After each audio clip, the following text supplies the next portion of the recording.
출애굽기 16장 4절, 그때에 주께서 모세에게 말씀하시기를 보라, 내가 너희를 위해 하늘로부터 빵을 비처럼 내리리니 백성들은 나가서 매일 일정한 양을 거둘 것이요, 이로써 나는 그들이 나의 법대로 행하는지 행하지 않는지 시험하리라. 빵이 비처럼 내리다 라는 제목이 되겠습니다. 빵이 비처럼 내리다. 놀랍죠? 빵이 비처럼 내리다니요. 그들에게 그렇게 공급하실, 그런 공급을 받을 만한 사람이 아닌데 지금 상황이, 광야에서 데리고 나와가지고 우리를 굶어 죽인다고, 이게 뭐냐고 말이죠. 배고파 죽겠다고 말이죠. 불평하는 사람들에게 하나님께서 불을 내려가지고 다 그래도 될 그런 사람들이었는데, 자, 우리 성경에서 여러 번에 걸쳐서 무언가가 비처럼 내린다라는 표현을 볼 수 있습니다. 가장 먼저 이 표현이 발견된 곳은 창세기 19장인데, 동성애로 가득 찬 소돔과 고모라에 하나님께서 하늘로부터 불과 유황을 비처럼 내리신 그 기록을 우리가 보게 됩니다. 두 번째로 보게 되는 것이 오늘 본문입니다. 16장 4절이죠. 또 욥기 20장 23절에 보게 되면 하나님께서 악인에게 진노를 비같이 내리신다라는 표현을 보게 됩니다. 땅 위에 사는 사람이 하늘로부터 오는 많은 것들을 막을 수가 없지만 그 중에 하나가 비를 막을 수는 없죠. 비를 오게 할 수도 없고 비를 오지 못하게 막을 수도 없습니다. 사람들의 문제는 뭐죠? 비가 오면 감사해야 되는데 감사치도 않으면서, 비가 안 온다고 불평하고, 비가 또 많이 오면 또 불평하고, 막 원망하고, 하나님 살아계시면 어떻게 이럴 수 있냐 그러고 맨날 불평만 하는 족속들이 죄인들이죠.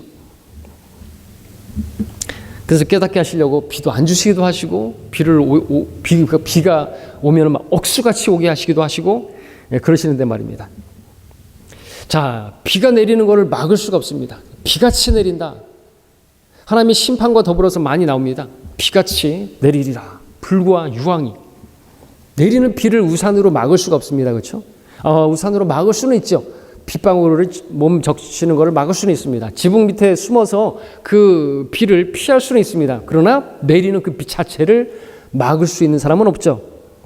이처럼 성경은 하나님께서 하늘에서 땅 위에 있는 사람들에게 역사하시는 것을 막을 수가 없다는 그 사실을 가르치기 위해서 비처럼 내린다는 표현을 사용하고 있습니다. 그리고 성경은 하나님의 진노와 심판과 관련해서 비처럼 내릴 것이라고 하는 표현을 자주 쓰고 있습니다. 비처럼 내린다. 하나님의 심판이 아닌 게 아니라 온 인류를 대상으로 하나님께서 하셨던 첫 번째 심판이 뭐였습니까? 비처럼 내리는 심판이 아니라 그냥 비를 내리셔가지고 심판을 하셨던 것을 보게 됩니다. 노아의 홍수 사건이었던 것을 보게 됩니다. 이처럼 하나님의 심판이 비처럼 내린다는 것은 그 누구도 심판을 피할 수 없고 막을 수 없다는 사실을 보여주는 것이죠. 하나님이 이렇게 두려우신 분입니다. 그런데 말입니다, 오늘 말씀 본문에서는 비처럼 내릴 것이라고 하는 이 표현이 사람들을 멸하시는 심판을 위해서 표현된 것이 아니라 오히려 사람들을 양육하시기 위해서 먹이시겠다고, 양식을 내리시겠다고 하는 표현으로 쓰고 있다라는 것이죠. 그것도 이스라엘 자손들이 지금 심판받기에 정말로 합당하고 아무런 자격도 없는 그런 모습으로 있는데, 그럼에도 하나님께서 그들에게 하늘에서 비같이 유황불을 내리시는 것이 아니라 하늘에서 비같이 빵을 내리시겠다고 하시는 이런 주님이신 것이죠. 악인과 선인에게 햇볕을 주시고 비를 내려주시는, 악인에게도 햇볕을 주시고 비를 내려주시는 그 하나님께서 지금 이 이스라엘 백성들 신광야에서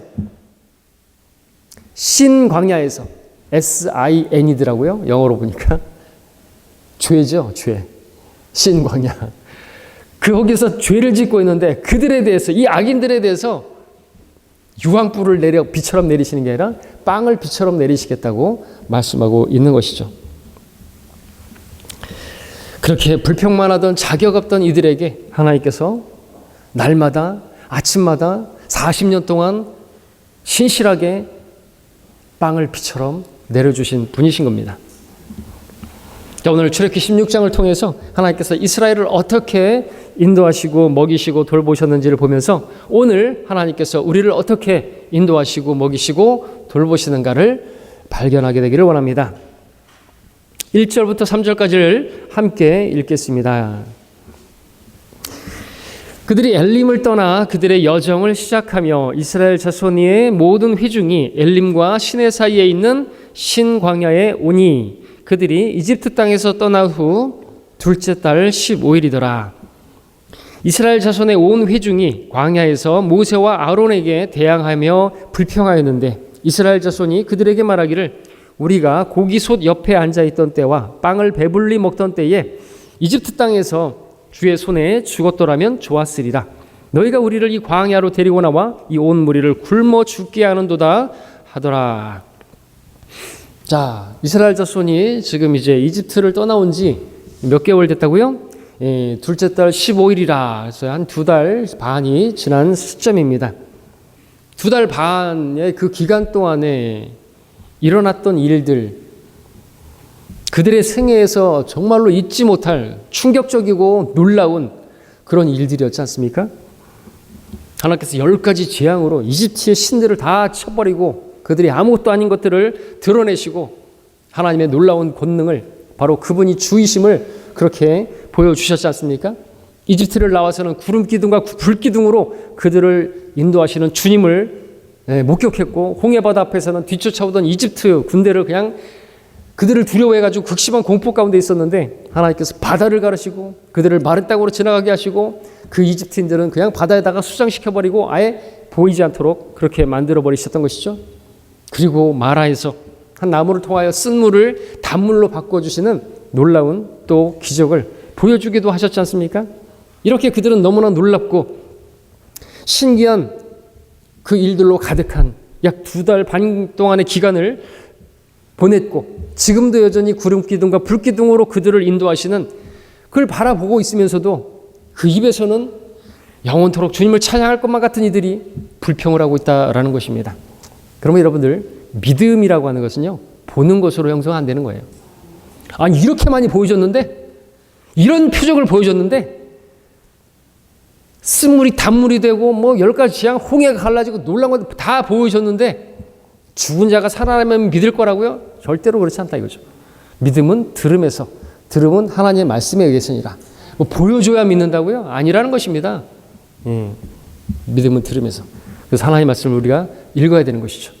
아, 난 믿음이 없어요. 믿음이 왜 없어요? 안 들으니까, 듣지를 않으니까, 귀를 막으니까, 하나님 말씀을 안 읽으니까, 성경을 안 읽으니까 믿음이 안 자라는 것이죠.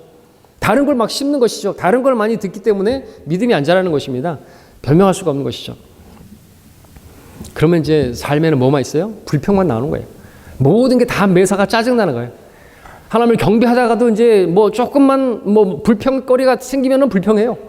처음에 올 때는 너무나 감사해서 오잖아요. 다 우리 바른 성경을 만나게 해주시고 바른 교회를 알게 해주시고 와 너무나 귀하고 형들 자매들이 귀한데 조금 지나가니 얼마나 지나간다고 해가지고 왜 그런 것인가요? 네, 하나님을 바라보지 못하니까 그렇죠. 예. 하나님 행하시는 그러한 일들을 바라보지 못하니까 매사에 불평하게 되고 어떤 하나님께서 시험하시려고 그런 상황을 허락하시면 여지없이 패배하는 것을 보게 됩니다. 자, 온 회중이 광야에서 모세와 아론을 향해서 불평하는 것을 봅니다. 정말로 창세기 15장에서만 출애굽기 15장에서만도 그렇게 정말 영원토록 주님만 찬송하고 그렇게 할 것 같던 이들이 입에서 불평과 원망에 그 입에서 단물과 쓴물이 함께 나오면 안 되는데 그래서 쓴물을 단물로 바꿔 주셨는데 또 그 단물에서 또 쓴물로 바뀌고 있어요. 입에서. 자, 3절에서는 그들이 어떤 말로 불평했는지를 그리고 이집트를 어떻게 왜곡해서 추억하고 있는지를 보여주는데 고기솥 옆에 앉아있던 때와 빵을 배불리 먹었던 때 이집트 땅에서 주의 손에서 죽었더라면 좋았으리라. 그런데 모세와 아론이 데리고 나와가지고 광야에서 죽게 하는도다. 정말로 죽는 게 그렇게 좋았어요? 그러면 광야에 나와가지고 조금이라도 더 오래 살려주었다가 죽이는 게 그러면 아론과 모세에게 고마울 일 아닌가요? 그렇게 거기 이집트에서 죽는 것보다 거기서 죽는 게 좋았어요? 그러면 죽는 게 좋으면 죽으면 되겠네요. 그 데리고 나와가지고 죽는 게 낫지. 거기서 심판당해가지고 그런 재앙당해서 죽는 것보다 그래서 나가지고 서서히 굶어 죽는 게 더 낫지 않나요? 생각해보면 이 말이 안 되는 그런 말을 내뱉고 있는 것이죠. 자, 우리는 여기서 사람의 기억이라고 하는 것이 얼마나 헛되고 험한 것인가를 보게 되는 것입니다. 그 기억이라는 것이 얼마나 왜곡될 수 있는가를 보여주는 것이죠. 불과 몇 달 전까지만 해도 이집트 땅에서 그들이 고된 노역을 하면서 매를 맞아가면서 그래서 부르짖고 신음하면서 그렇게 구원자를 보내달라고 그랬었는데, 물론 이들이 말했던 것처럼 정말로 가끔은 고기솥 옆에 앉아 있었을 수도 있겠죠. 고기솥 옆에 앉아 있었던 적은 있었겠죠. 그러나 고기는 먹었다는 얘기는 안 해요.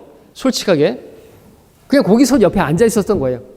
근데 고기솥 옆에 앉아가지고 빵은 배불리 먹었던 적은 있었는지 몰라요. 빵은 배불리 먹었다고 하니까.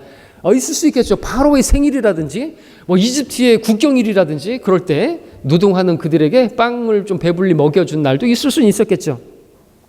그러나 이집트에서의 그 노예 생활이 그렇게 만족스럽고 행복했다면 그들이 고통하면서 울부짖고 부르짖고 그러지는 않았겠죠.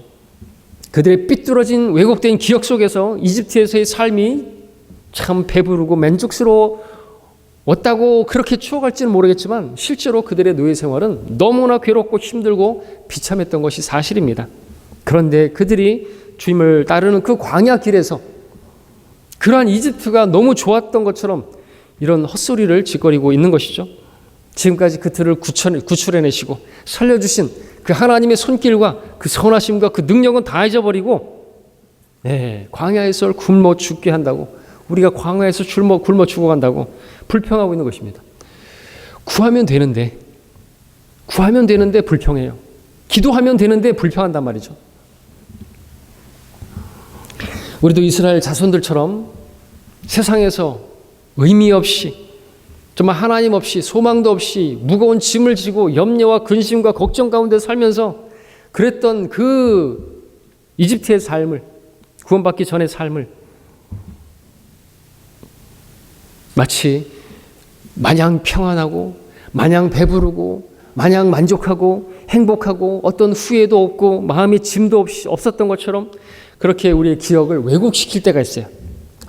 그래도 구원받기 전에는 이런 힘든 일은 없었는데 하면서, 특별히 주님을 따르는 길에 메마른 광야와 같은 어떤 일을 만났을 때, 주님 때문에 어떤 고난을 당했을 때, 남편에게 핍박을 당했을 때, 그때 세상에서 육신 안에서 살던 삶을 추억하면서 우리의 기억을 왜곡하면서 그때가 더 좋았을, 그때가 그래도 재밌었는데 그렇게 생각하면서 주님께 불평할 때가 있는 것이죠. 자, 우리는 그러나 그러한 왜곡된 기억을 할 것이 아니라 주님께서 나를 얼마나 놀라운 사랑으로 구원하셨고 또 나를 먹이셨고 인도하셨는지를 우리가 생각해 내야 됩니다. 잘못된 기억을 하면 안 된다는 거죠. 우리가 충분히 이렇게 잘못된 왜곡된 기억과 추억을 하면서 하나님을 향해서 원망하고 불평할 수 있는데, 그럴 수 있는 우리인데 그러면 안 된다는 것을 보여주는 것이 바로 이 말씀인 것이죠. 그럴 때 늘 말씀드렸던 것지만 왜 그렇게 불평하냐 이거죠. 기도하면 되잖아요. 여러분들 불평할 일이 있으면 기도하세요. 왜 목자에 대해서 불평을 하고 왜 그러는 것인가요? 꼭 그러잖아요. 교회에서 계속 일어나잖아요. 믿음이 없으니까 하나님께서 응답해 주시지 않을 거라고 믿음이 없는 사람이 그냥 믿음 있는 것처럼 막 사람들에게 수군거리고 비방하면서 목자를 막 비방하면서 그런단 말이죠. 자, 우리가 무엇인가를 기억해야 한다면 세상에서의 비참했던 모습을 행복했던 것처럼 왜곡돼서 기억하는 것이 아니라 지식을 초월한 하나님의 사랑, 크고 위대한 그 사랑이, 그 사랑을 생생하게 분명하게 기억할 수 있기를 바랍니다. 자, 이어서 우리 4절 5절을 읽겠습니다. 본문이죠. 그때 주께서 모세에게 말씀하시기를, 보라, 내가 너희를 위해 하늘로부터 빵을 비처럼 내리리니 백성들은 나가서 매일 일정량을 거둘 것이요 이로써 나는 그들이 나의 법도대로 행하는지 행하지 않는지 시험하리라. 여섯째 날에는 그들이 가져오는 것을 예비할지니 날마다 거두는 것의 2배가 되게 할지니라 하시니라. 자, 너무나도 이상한 하나님의 응답을 보게 되는 것입니다. 이집트에서 죽는 것이 더 좋았을 것이라고 했던 말도 안 되는 불평을 늘어놓던 이스라엘 백성들에게 진짜 불과 유황을 비처럼 내려도 정말 그래야만 될 것 같은데 오히려 빵을 비처럼 하늘에서 내리신다니요. 아무런 자격도 없는 이스라엘 백성들에게 하나님께서 지금 무엇을 보여주는 것이죠? 계속되는 자비를 베풀어 주시는 걸 보게 됩니다. 자비라는 것은 마땅히 받아야 할 자에게 내리지 않는 것을 자비라고 하죠. 자비를 받을 만한 자격이 없는데, 자, 참으로 감사한 것은 우리가 이런 말씀을 보면서 우리가 뭘 배워야 돼요? 참으로 받을 만한 자격이 없는, 아무런 자격도, 내가 마땅히 심판받아야 할 자격, 오히려 심판받아야 할 나에게도 하나님께서 오늘도 나에게 날마다 비처럼 나에게 자비를 베풀고 계시고 은혜를 베풀고 계시다는 사실을 우리가 배워야 한다는 것입니다. 이스라엘이 나의 모습이에요. 감사치 않고 불평하고 그런 나에게 지옥에서 건져내 주셨는데, 바른 성경을 만나게 해주셨는데, 하나님께 경배하는 자리에 두게 하셨는데 어찌 감사하지 않고, 항상 기뻐하고 모든 일에 감사해야 되는데 어찌 그러지 않고 모든 일에 불평하고 아무것도 기도하지 않는 것인가요? 자, 하나님께서는 이렇게 비처럼 내리게 하신다, 빵을. 그러면서 하나님께서 또 시험하시는 것을 보게 되죠. 하나님의 법도대로 행하는지 행하지 않는지를 시험하시겠다고. 그렇게 시험하시면서 그들이 하나님의 법도대로 행하기를 바라시는 것이죠. 하나님 말씀의 대로 또 하기를 원하시는 거예요. 이미 하나님 말씀을 벗어나서 불평하고 막 그랬는데, 특별히 그것을 통해서 뭐요? 사람이 빵으로만 사는 게 아니다, 물로만 사는 게 아니다 이거죠. 물이 없어 죽겠다, 물 줬잖아요. 빵이 없어 죽겠다, 줬잖아요. 나중에는 또 고기는 광야에서 식탁을, 고기는 못 주냐, 고기도 주잖아요. 다 주세요. 근데 그걸로 사는 것이 아니다라는 것을 배우게 하시려고 빵을 내려주신 것이죠. 하나님의 말씀이 있으면 살아요. 하나님 말씀으로 사는 법을 알게 하시려고 어떤 어려움도 허락하신 거예요. 빵이 풍족해봐요. 하나님 필요 없어요. 하나님 말씀으로, 하나님께서 말씀해 주시면, 나에게 응답해 주시면 그 하나님으로 우리가 사는 것을 배우게 하시려고 우리에게 물의 기근도 허락하시고 빵의 기근도 허락해 주시고 그러는 것이죠. 등 따스고 배부르면은 하나님 필요 없어요. 저부터가 하나님 없이 살 거예요. 그게 인간이에요. 그렇죠? 하나님 누구도 존중할 게 없단 말이죠. 그래서 어떤 삶에 고난이 있고 어려움이 있으면은 고난의 날에 주님을 찾으라고죠. 그렇게 허락하시는 것입니다. 감사한 것입니다. 선물이죠.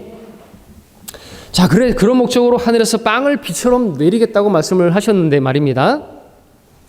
자, 하나님께서는 모든 것이 가능하신 분이죠. 불가능이 없으신 분이죠. 하나님께서 이스라엘 백성들에게 그 광야에서 빵을 먹이시는 일에서 그 방법이 상당히 많이 있었을 것이에요. 그렇죠? 무한 가지 방법이 있으셨을 거예요. 사르밧 그 과부에게 공급하셨던 것처럼 그 가루통에 가루가 비지 않게 하시고 그 기름병에 기름이 비지 않게 하심으로써 그것을 이렇게 계속해서 솟아나오게 만들어가지고 그들 먹일 수도 있는 것이, 그들이 만들어 먹게 하실 수도 있고, 아니면 그런 것도 필요 없이 그냥 까마귀를 통해서 엘리야처럼 그렇게 떠다가 빵을 갖다가 떨어뜨려 줄 수도 있고, 아니면은 그냥 그 아침마다 식탁에다가 노릇노릇한 그 빵을 올려놔 주실 수도 있는 분이시고, 심지어는 마귀가 예수님께 시험했던 것처럼 그 광야에 널려 있는 그 돌들을 갖다가 빵으로 싹 바꿔 주셔가지고 가서 먹이실 수도 있는 분이시고, 얼마든지 다른 여러 가지 방법으로 그들을 빵을 먹이실 수도 있는데, 하나님께서 딱 선택하신 방법이 뭐냐고요? 하늘로부터 빵을 비처럼 내리셔서 그들을 먹이신 거예요. 목적이 있는 것이죠. 우리가 그것을 또 볼 수가 있어야 되겠죠. 주님께서는 매일 아침 그들에게 빵을 비처럼 내리는 방식으로, 그들이 아침마다 빵을 거두러 나오는 그 방식으로 빵을 먹게 하신 것입니다. 이유가 무엇이죠? 하나님께서는 이스라엘 자손들이 그처럼 한 명 한 명이 아침에 주님 앞으로 나오기를 원하셨기 때문에 그렇죠. 그들이 아침마다 먹을 양식을 거두면서 아침마다 주님께 감사하면서 그 양식을 통해 하나님께 감사하면서 하나님과 교제하고 하나님께서 내려주신 하늘로부터 내려왔으니까 하늘을 우러러 보면서 하나님 감사합니다. 이것을 주셔서 감사합니다. 그리고 일하기 싫으면 먹지도 말라고 하셨는데 그래서 자기들이 나와서 일을 해야 되는 거죠. 겸손하게 허리를 숙여서 그 빵을 집어 먹어야 되는 것이죠. 그렇게 하루를 시작하기를 하나님께 감사하면서 하나님과 교제하면서 아침에 그렇게 하루를 시작하기를 바라셔서 그처럼 하나님께서는 여러분들이 하루하루를 감사로 시작하기를 원하시고 하루하루를 아침에 주님과 만남으로 시작하기를 바라시는 거예요. 여러분 아침에 일어나면은 누구를 먼저 생각하십니까? 무엇을 먼저 보십니까? 세상 뉴스나 어떤 핸드폰 쳐다보면서 쓸데없는 것들이나 보고 그것을 먼저 하십니까? 돌이켜야 돼요. 하나님을 먼저 생각해야 되죠. 편안한 잠을 주셔서 감사합니다. 오늘도 이렇게 깨어날 수 있게 해주셔서 감사합니다. 오늘 하루도 저에게 허락해 주셔서 감사합니다. 하나님께서 숨을 걷어가시면은 죽는 거예요. 인간 별거 아닙니다. 바이러스 하나 작은 것에도 그냥 죽는 거예요. 감사해야 되죠. 이게 다 우연히 있는 게 아니에요. 우리가 마땅히 받아야 할 오늘이 아니잖아요. 어제 죽은 사람들이 그토록 원했던 게 오늘이잖아요.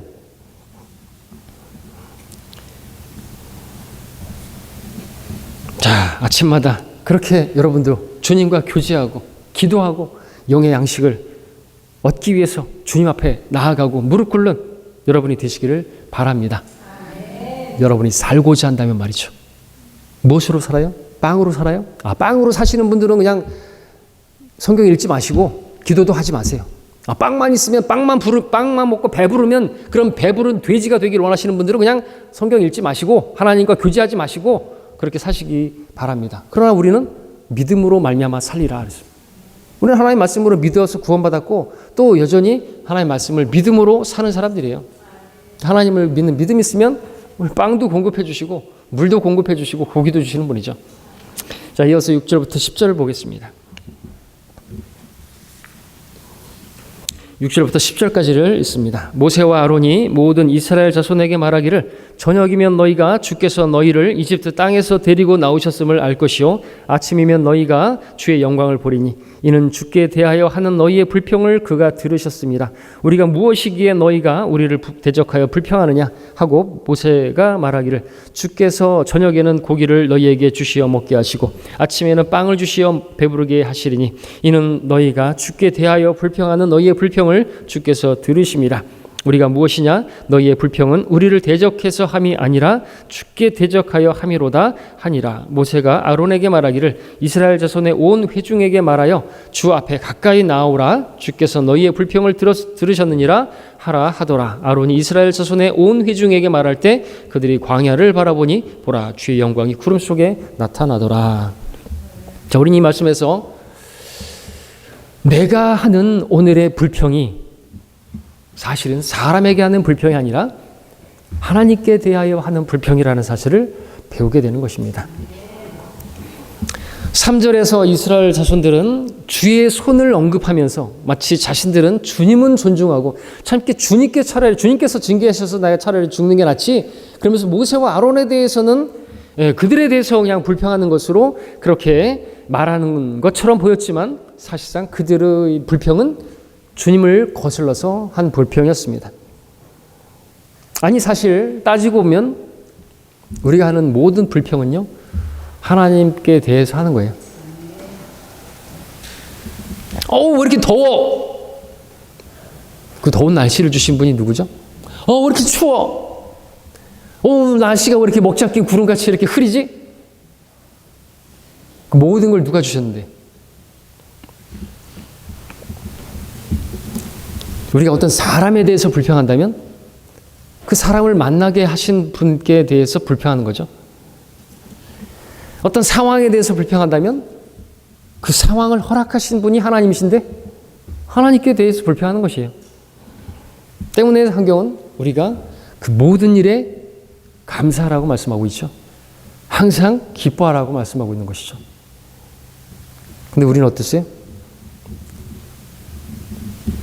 다 불평하고 있습니다.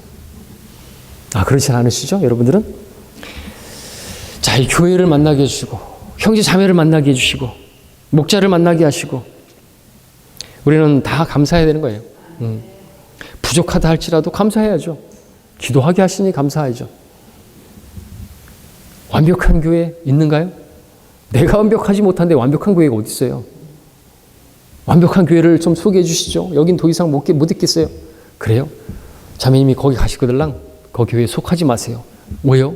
자매님이 속하는 순간 더 이상 그 교회는 완벽함이 깨져버리니까. 스펄전 목사님이 하신 말이죠. 자, 7절 마지막에 모세와 아론은 우리가 무엇이기에 너희가 우리를 대적하여 불평하느냐고 말했습니다. 무슨 뜻이죠?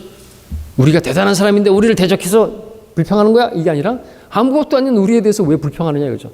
그리고 니들이 하는 불평은 우리를 대해서 불평하는 게 아니라 하나님을 대적해서 불평하는 것이다. 정신 차리라는 것이죠. 하나님께서 지금 그들을 인도하신 분이잖아요. 계속 인도하고 계시는 분이, 그쪽으로 인도하시는 분이, 아니 홍해 그쪽 거기부터 인도하신 분이 하나님이잖아요. 근데 왜 사람에게 그런 거죠? 자, 이 말씀처럼 우리는 아무것도 아닌 사람들이에요. 우리는 하나님의 종이고 또한 우리는 저도 성도들의 종이고 그런 것이죠. 우리가 오직 하나님의 인도를 따라갈 때 하나님께서 우리 모든 길을 책임지십니다. 모든 불평이나 원망이나 비난, 그건 다 주님께 하는 것이고 주님께서 그걸 다 듣고 계시는, 귀를 심으신 분이 듣지 않으시겠느냐? 여러분, 귀를 만드신 분이 하나님이시래요. 놀랍지 않습니까? 진짜 생각해 보십시오. 귀를 만드신 분이 하나님이시래요. 두 귀를 만드셨네요. 이분 하나고 잘 듣고 계시는 분이세요. 자, 그런데 그렇게 이스라엘의 불평을 다 듣고 계신 분임에도 불구하고 그들에게 진노를 내리신 게 아니라 은혜를 비처럼 내리신 분인 것을 보게 됩니다. 너무나 좋으신 분이죠. 우리 잠시 시편을 가서 보고 오겠습니다. 시편 78편입니다.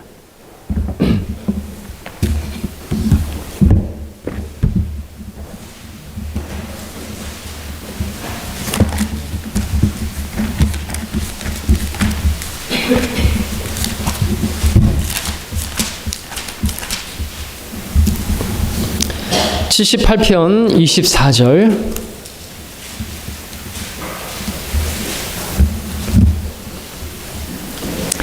(24절부터) (29절까지를) 우리 번갈아 가면서 교대로, 좀 어려운 말로 교독하겠습니다.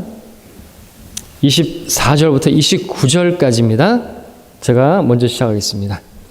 그들에게 만나를 비같이 내려 먹이시고 하늘의 곡식을 그들에게 주셨느니라.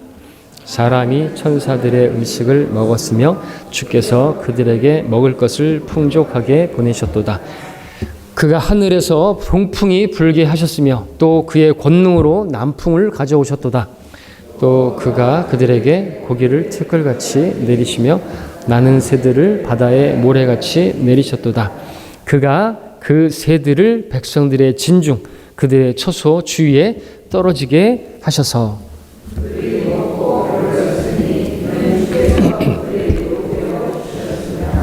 예, 24절처럼 주님께서는 만나를 비같이 내리셨고요. 그들에게 하늘의 곡식을, 천사들의 음식을 먹게 하셨습니다. 25절 말씀처럼 풍족하게 먹게 하셨습니다. 27절처럼 고기를 티끌같이 내리셨고 29절처럼 배부르게 먹게 하셨습니다. 찔끔찔끔 주시는 게 아니라 겨우 목숨이 연명할 정도만 주신 게 아니라 하나님께서는 주시되 풍성하게 주시는 분이시죠. 자격 없는 이스라엘 백성들에게 그렇게 비처럼 내리신 은혜였고 자비였고 사랑이었습니다. 이처럼 하나님께서는 아침마다 저녁마다 비처럼 내리는 복과 은혜로 오늘 여러분을 그렇게 먹이고 계시는 것이에요. 그것을 봐야죠. 내가 일해서 내가 돈 벌어서 내가 먹고 살고 있는데요. 하나님께서 건강을 잃어버리게 하시면, 그렇죠? 지혜를 걷어가시면 어떻게 되죠? 자, 우리에게 어떤 자격이 있어서가 아니라 그분께서 선하시기에 신실하시기에 우리가 풍족하게 풍성한 은혜와 자비를 입고 살아가고 있는 것입니다. 이러한 은혜의 하나님을 기억하면서 우리는 모든 일에 감사하고 주님을 찬양하기를 바랍니다. 다시 우리 출애굽기 16장으로 돌아가셔서 11절, 12절을 읽겠습니다. 11절, 12절 주께서 모세에게 일러 말씀하시기를 내가 이스라엘 자손의 불평을 들었노라. 그들에게 일러 말하기를 저녁에는 너희가 고기를 먹을 것이요 아침에는 너희가 빵으로 배부르리라. 내가 주 너의 하나님인 것을 너희가 알리라 하라 하시니라. 아니 그렇게까지 보여주셨는데도 하나님이 하나님인 걸 몰라요? 우리 이런 말씀들을 통해서 우리 자신을 또 비춰봐야 되겠죠.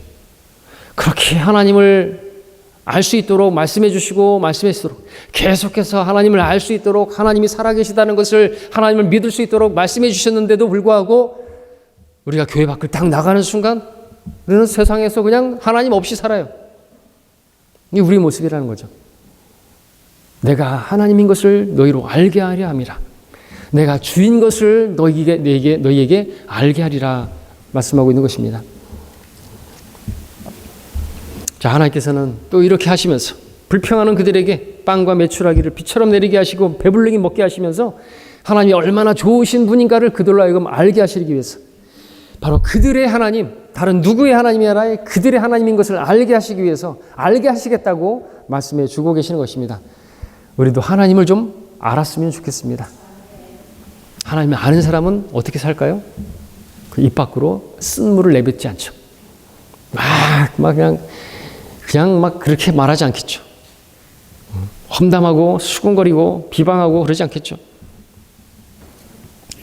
자, 13절부터는 이제 하나님께서 이제 주시는 그 빵이 어떤 것인가를 보여주고 있습니다. 먼저 아침 진영의 주위에 이슬이 깔리고 14절처럼 깔린 이슬이 없어지게 되면 장긋고 둥근 흰 서리 같은 것이 놓이게 되고 이스라엘은 그것이 뭐야 도대체? 그래서 15절에서처럼 그 이름을 만나라고 했는데 그 만나라는 이름의 뜻이 뭐냐니까 어이구 만나네 그거예요. 이름은 모르겠는데 그냥 만나네. 어이구 만나네. 이것이 도대체 무엇이야? 이 뭐대? 이거죠. 그냥 어이구 만나네. 그런 뜻이 아니라 진짜 만나가 그 뜻이라는 겁니다. 이것이 무엇이냐? 자, 그것은 뭡니까? 시편 말씀에서 봤던 것처럼 하늘의 곡식이었고 천사들의 음식이었습니다. 천사들이 먹어요. 천사들은 영들인데 먹는단 말이죠. 우리도 먹을 거예요. 천사처럼 변하도록. 우리 여러분들 출애굽기 16장 마지막 31절 보시게 되면 이스라엘 집이 그것을 이름을 만나라 부르니 고수풀 씨앗 같으며 하얗고 그것의 맛은 꿀 섞인 전병 같더라 그랬습니다. 만나의 색과 만나의 맛에 대해서 알 수 있는데 색깔은 흰색이고 맛은 꿀맛이었다. 이렇게 주신 만나는 생명의 빵이신 우리 주 예수 그리스도를 보여주고 있고 또 우리 영적인 양식인 하나님 말씀을 보여주고 있습니다. 하나님께서 매일 아침 하루를 시작하면서 우리가 예수 그리스도 앞으로 말씀 앞으로 나오기를 원하십니다. 우리가 아침마다 주님 앞에 나올 때 주님과의 교제가 얼마나 풍성한 것인가 또 그 말씀이 얼마나 꿀맛처럼 단 것인가 알게 하시기를 원하십니다. 자, 이스라엘이 이제 만나를 어떻게 거두었는가를 보겠습니다. 주께서 명령하신 만나를 거두는 규칙은 먼저 16절처럼 각 사람이 자기의 먹는 양에 따라 거두는 것입니다. 어린아이들은 조금만 거둘 수도 있겠죠. 성인들은요 더 많이 먹을 수 있겠죠. 좀 체구가 있는 분들은요 더 많이 먹어야 되겠죠. 기본적으로 1인당 한 오멜이었습니다. 36절에 보게 되면 한 오멜은 10분의 1 에바인데 오늘날로 말하면 한 2.양으로 따지면 2.2리터 정도가 되겠습니다. 16절에 보게 되면 장막 안에 있는 자들을 위하여도 거두라고 하신 말씀을 보게 되는데 거두로 나올 수 없는 몸이 불편하신 분들, 나이가 드신 분들, 어린아이들은 거두로 나올 수 없기 때문에 거두로 나올 수 있는 사람들이 또 그들을 위해서도 거두라고 그것은 아무도 주님의 그러한 은혜의 공급이 없이는 살아갈 수 없기 때문에 그것을 보여주고 있겠죠. 이 17절에서는 이스라엘 자손이 좀 더 거두기도 하고 좀 덜 거두기도 했다고 말하고 있습니다. 그런데 18절처럼 모자라는 것도 없고 남는 것도 없다고 아주 적당하고 딱 맞는 그러한 것을 보게 됩니다. 그처럼 주님의 은혜는 우리에게 적당하고 딱 맞고 풍족한 것이죠. 우리에게 더 많은 은혜가 필요하다. 하나님께서는 더 공급할 수 있어요. 더 많이 얻기를 원한다. 그럼 더 많이 주신다 거죠. 모자람 없이 주시고 또 딱 맞게 주시고 그것은 아주 풍성한 그러한 은혜라는 것을 적용할 수가 있겠습니다. 19절 20절에서는 모세가 아무도 아침까지 만나를 남겨두지 말라고 했는데 백성 중에서 꼭 말 안 듣는 사람 있죠? 말 되게 안 듣는 사람들 있죠? 그런 사람들이 발생했는데 다음 날은 만나를 거두러 가기를 귀찮아서 그랬는지 모르겠지만 아니면 정말 아껴 먹기 위해서 그랬는지 모르겠지만 그걸 남겨뒀다가 그렇게 벌레가 생기고 악취가 났습니다. 남겨두지 말라고. 그날 먹는 건 그날 먹으라고. 그날의 양식. 이것은 우리에게 무엇을 보여줍니까? 우리는 매일의 양식으로 살아야 된다는 거죠. 그날의 양식으로 살아야 된다는 거죠. 과거의 어떤 추억으로, 과거의 믿음으로 우린 살지 못하는 거예요. 과거의 공급으로 오늘은 못 삽니다. 여러분들 간절한데 옛날에는 나는 믿음이 좋았네. 아무짝에도 쓸모없는 거죠. 옛날에는 성경을 많이 읽었는데 지금은 안 읽는다는 거죠. 우리 자녀들, 우리 아이들이 지금 옛날에는 얼마나 똑똑했는데 지금 얘기 안 하면 못해요. 지금은 엉망이라는 얘기겠죠. 또 21절에 보게 되면 해가 뜨거워지게 되면 이제 만나가 녹아서 사라지는 것을 보게 되는데요.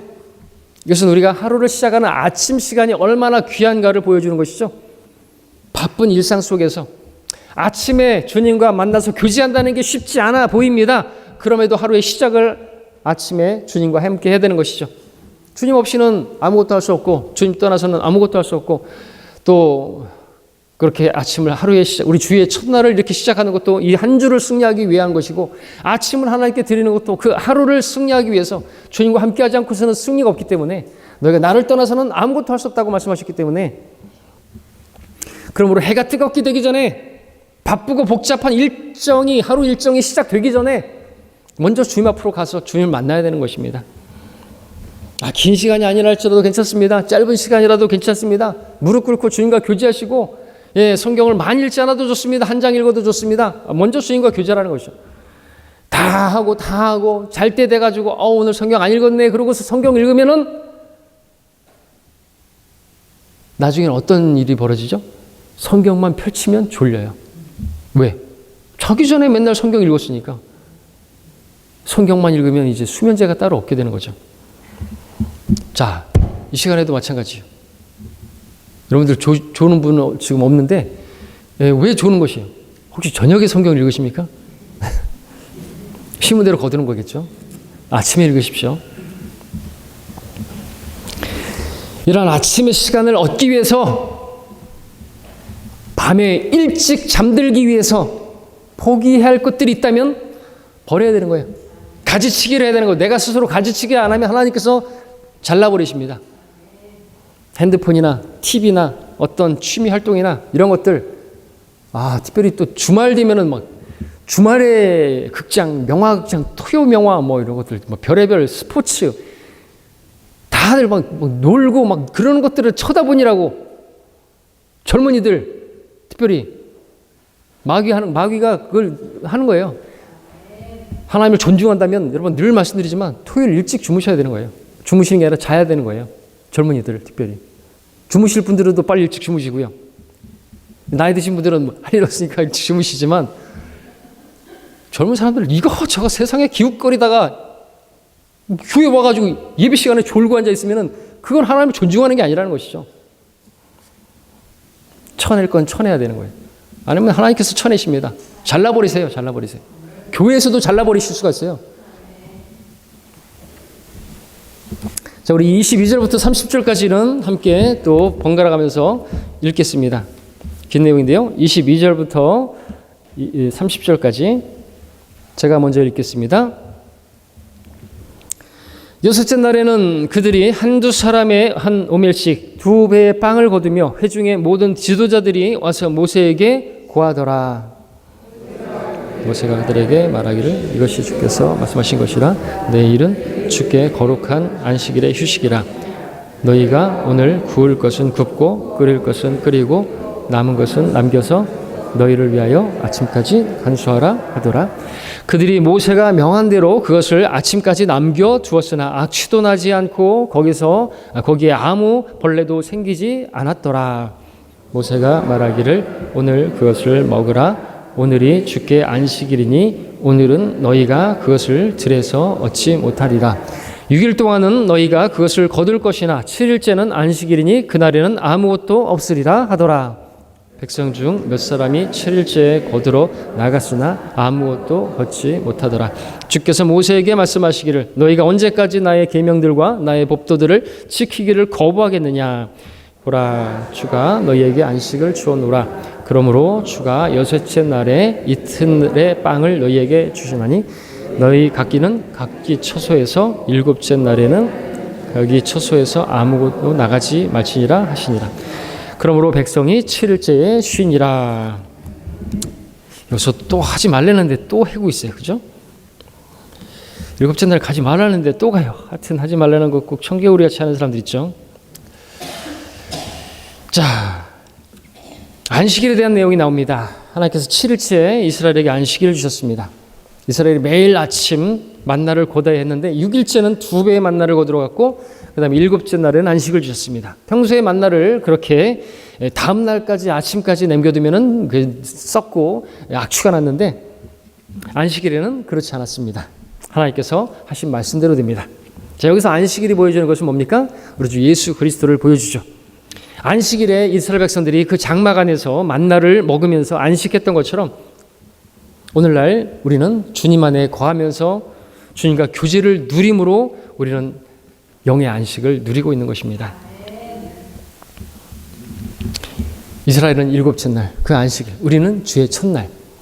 이스라엘은 육적인 백성이라 6일간 일하고 7일째 쉬고 우리는 영적인 백성들이라 먼저 영적인 양식을 먹고 그리고 6일을 일하는 것입니다.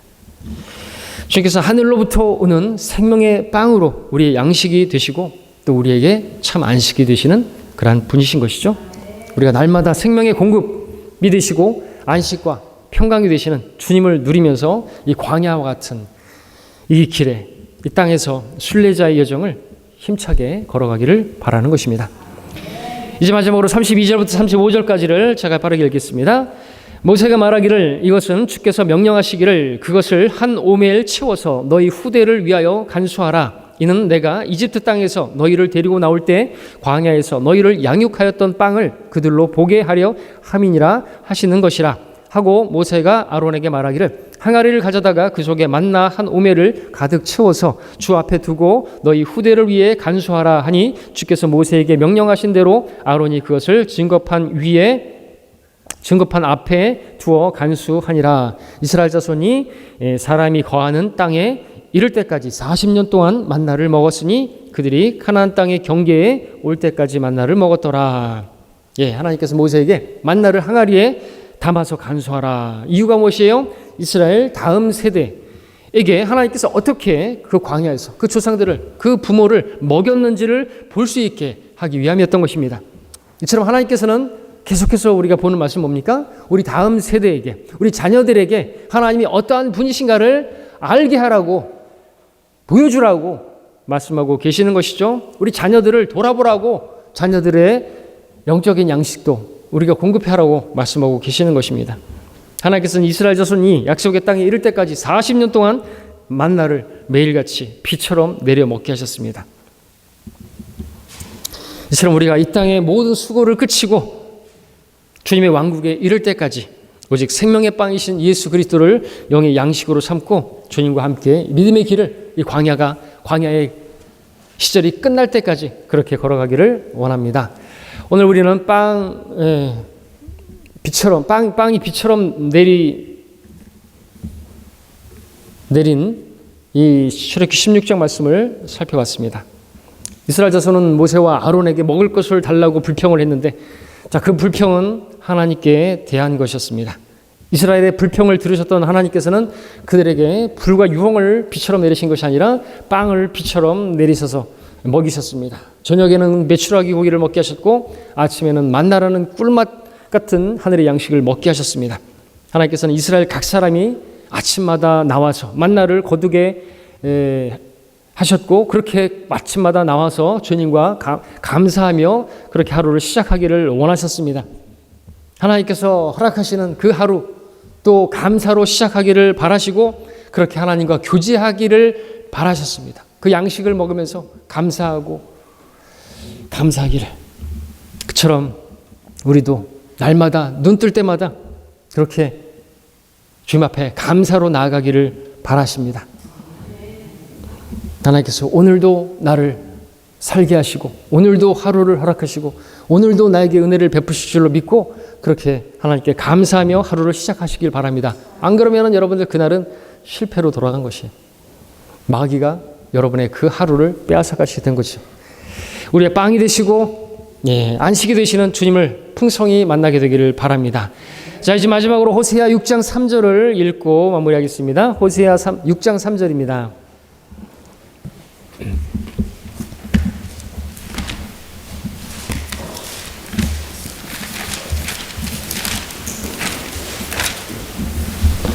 호세아 6장 3절을 같이 함께 한 목소리로 읽겠습니다. 시작. 만일 우리가 계속 주를 알고자 하면 그때 우리가 알게 되리라. 그의 나오심은 아침처럼 마련되어 있으며 그는 우리에게 비처럼 오시리니 땅에 내리는 늦은 비와 이른 비처럼 오시리라. 우리가 계속해서 주를 알고자 하면 알게 될 거라고 말씀하고 있습니다. 계속해서 우리에게 말씀을 주시는 것은 주님을 좀 알라고 말씀해 주시는 것입니다. 나는 주님을 아는 사람입니까? 주님은 정말 살아계십니까? 주님은 정말로 계시는 것입니까? 주의 나오심은 아침처럼 마련되어 있고 또 그분의 오심은 비처럼 마련되어 있다고 비처럼 오실 거라고 말씀하고 있습니다. 우리에게 영적으로 적용한다면 매일 아침 비처럼 임하시는 주님의 임재에 적용할 수가 있겠습니다. 그러나 이 말씀은 우리의 만나가 되시고 우리의 생명의 빵이 되시는 주 예수님의 다시 오심에 대해서 말씀하고 있습니다. 바로 그 주님의 나오심, 다시 오심은 아침처럼 비처럼 그렇게 마련되어 있고 그렇게 오실 것입니다. 야고보서 5장 7절에서도 주께서 오실 때까지 인내하라고 말하면서 농부가 땅에서 나는 귀한 열매를 바라고 이른 비와 늦은 비가 받을 때까지 오래 참나니 너희도 인내하며 마음을 견고케 하라. 주의 오심이 가까움이라 말씀하고 있습니다. 주의 오심이 이른 비와 늦은 비와 같이 표현하고 있습니다. 이처럼 주님께서는 아침처럼 비처럼 다시 오실 것입니다.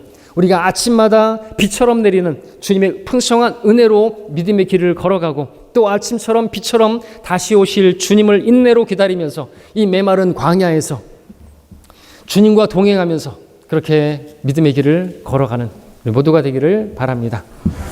기도하시겠습니다.